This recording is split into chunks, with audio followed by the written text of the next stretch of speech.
No Spanish ships or ports were safe when dread pirate Barbarossa, ally of the powerful Ottoman Empire, sailed the high seas.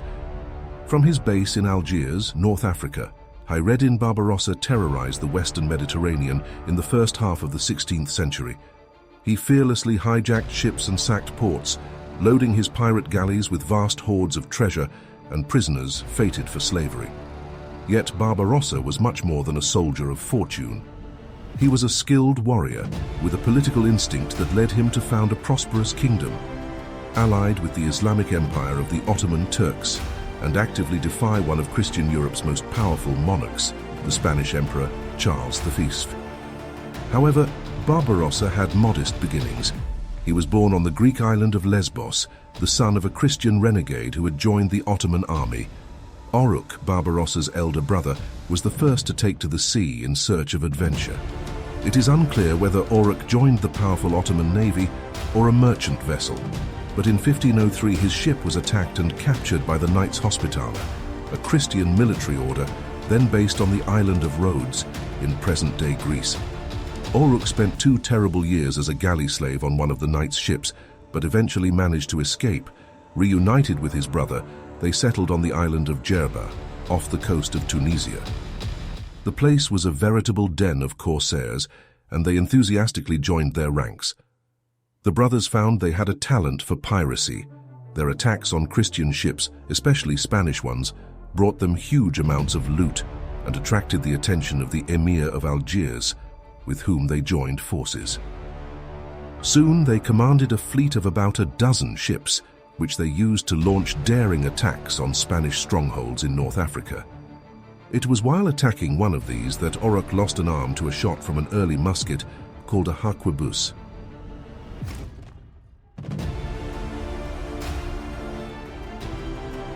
Oruk had begun to dream of becoming more than a mere pirate. He wanted to rule his own North African kingdom. His chance came in 1516, when the Emir of Algiers requested his help in expelling Spanish soldiers from the neighboring Penon of Algiers, a small island fortress. Not a man to miss an opportunity, Oruk established his rule in the city of Algiers, disposing of the Emir, who was apparently drowned while having his daily bath. Oruk then had himself proclaimed Sultan, to the joy of his brother and a growing army of supporters. Oruk swiftly moved on to capture the Algerian cities of Tanis and Tlemcen, creating for himself a powerful North African kingdom that threatened and defied the authority of King Charles, just a short sail away in Spain. The Spanish reaction was not slow in coming. In 1518, a fleet set out from the Spanish-controlled port of Oran and soldiers stormed Tlemcen. Oruk fled, only to be found hiding in a goat pen, where a Spanish soldier first lanced him and then beheaded him. In Algiers, Barbarossa took over as the leader. In the face of renewed Spanish pressure, Barbarossa showed his political cunning and sought help from Suleiman the Magnificent, the Islamic Sultan of the vast Ottoman Empire centered in Constantinople. Suleiman sent him 2,000 Janissaries, the elite of the Ottoman army. In exchange, Algiers became a new Ottoman Sanjak, or district, which allowed Barbarossa to carry on his piracy while conquering additional strongholds. Nevertheless, the main threat remained right on his doorstep. The Spanish still occupied the Penon of Algiers. In 1529, he bombarded the garrison into surrender before beating its commander to death.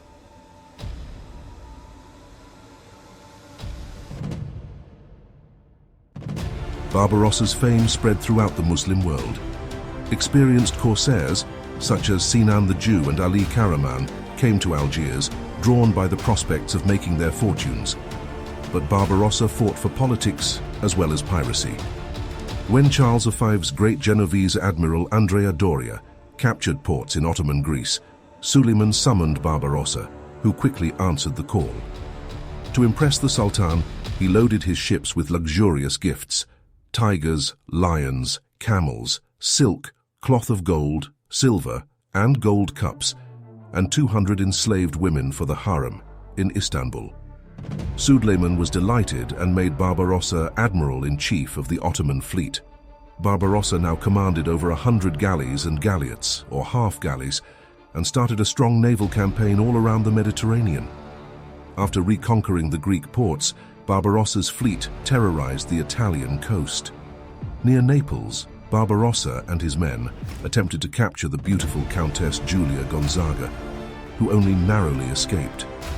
Barbarossa even threatened Rome, where a dying Pope Clement VII was abandoned by his cardinals, who fled after plundering the papal treasury. However, these raids were just part of a bigger strategy, a diversion to distract from Barbarossa's true goal, Tunis. It worked. He took the port by surprise in 1534. However, Barbarossa's success was brief.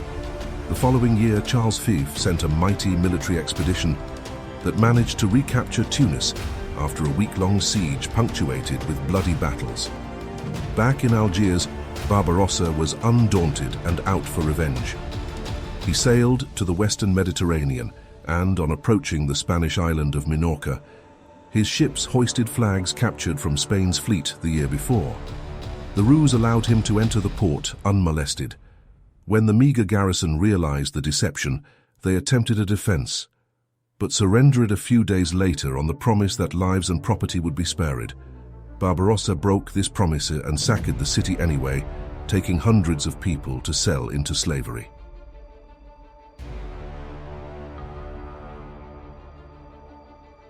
During the next few years, Barbarossa, now commanding 150 ships, raided all along the Christian coastline of the Mediterranean.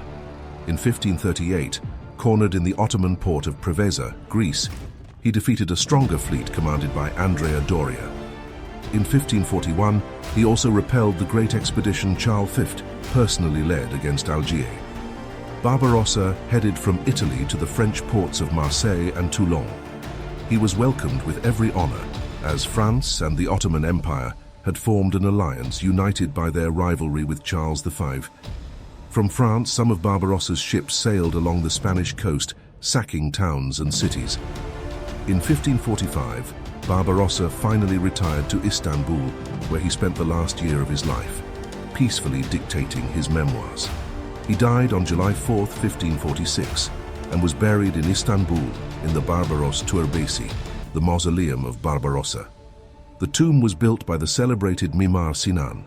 It still stands in the modern district of Besiktas, on the European bank of the Bosporus. For many years, no Turkish ship left Istanbul without making an honorary salute to the grave of the country's most feared sailor, whose epitaph reads, "Of the conqueror of Algiers and of Tunis, the fervent Islam soldier of God, the Capitan Khair-ed-Deen, upon whom may the protection of God repose."